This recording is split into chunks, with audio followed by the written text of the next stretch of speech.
खंडहर, तबाही,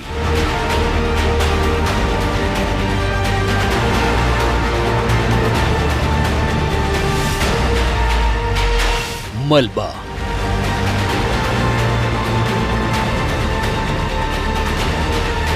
और इस मलबे के बीच जिंदगी की तलाश।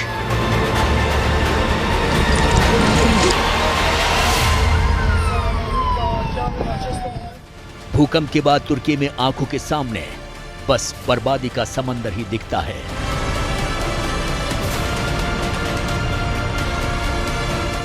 जहां तक नजर जाती है, कल तक गुलजार रहे घरों का मलबा ही दिखाई देता है।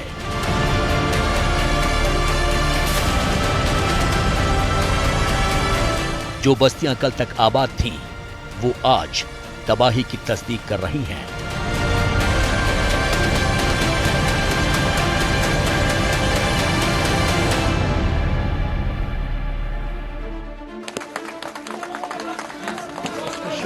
इस मलबे में अब भी जिंदगी की तलाश हो रही है।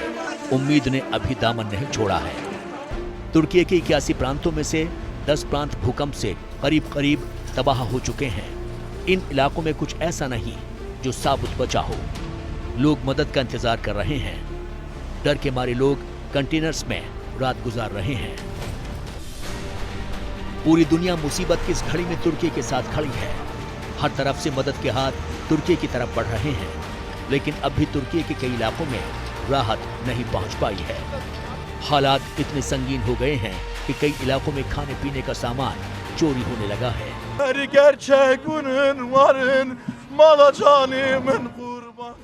हालात ऐसे बन गए हैं कि तुर्की में राष्ट्रपति एर्दोआन के खिलाफ लोगों में अब गुस्सा बढ़ने लगा है। तो क्या अब तुर्की में सियासी भूकंप भी आएगा? क्या तुर्की का भूकंप एर्दोआन की 20 साल की सत्ता को ध्वस्त कर देगा? तुर्की में 2 दशक से एर्दोआन की सत्ता है। एर्दोआन 2003 से 2014 तक तुर्की के पीएम रहे। 2014 से एर्दोआन तुर्की के राष्ट्रपति हैं। तुर्की में फिर 14 मई को राष्ट्रपति चुनाव हैं। एर्दोआन का फिर चुनाव मैदान में उतरना तय है। लेकिन भूकंप के बाद तुर्की में तबाही का जो मंजर दिख रहा है, उससे एर्दोआन की राह आसान नहीं दिखती है। तुर्की में 30,000 से ज्यादा राहत कर्मी और स्वयंसेवक राहत और बचाव के काम में लगाए गए हैं। लेकिन राष्ट्रपति एर्दोआन ने सेना को इस संकट की घड़ी में भी आपदा राहत के बचाव से दूर रखा। 1999 में तुर्की में बड़ा भूकंप आया था। तब सेना ने राहत ऑपरेशन चलाया था।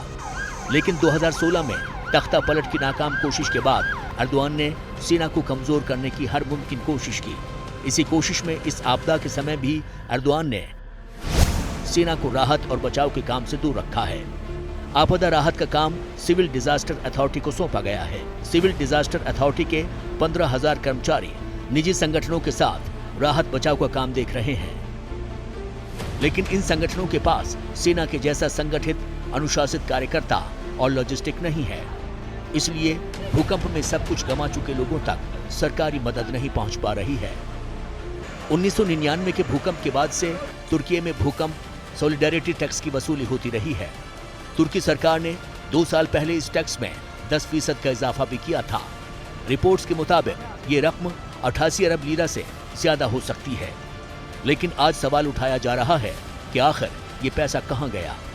संकट के समय में जब लोगों ने सोशल मीडिया के जरिए अपनी नाराजगी जताना शुरू किया, तो एर्दोआन सरकार ने लोगों के ट्विटर अकाउंट ब्लॉक करने शुरू कर दिए। नाराजगी इसको लेकर भी है। भूकंप की आपदा से लोगों की नाराजगी हालिया है, लेकिन महंगाई पिछले 1 दशक से तुर्की के लोगों को परेशान कर रही है। जनवरी 2023 में तुर्की में महंगाई दर 57.7% तक पहुंच गई थी। पिछले 1 साल में तुर्की की करेंसी लीरा डॉलर के मुकाबले 38% तक कमजोर हुई है। तुर्की में पेंशन महज 30% ही बढ़ी है। एर्दोआन सरकार ने लगातार ब्याज दरें घटाई हैं। इससे महंगाई और तेजी से बढ़ी है।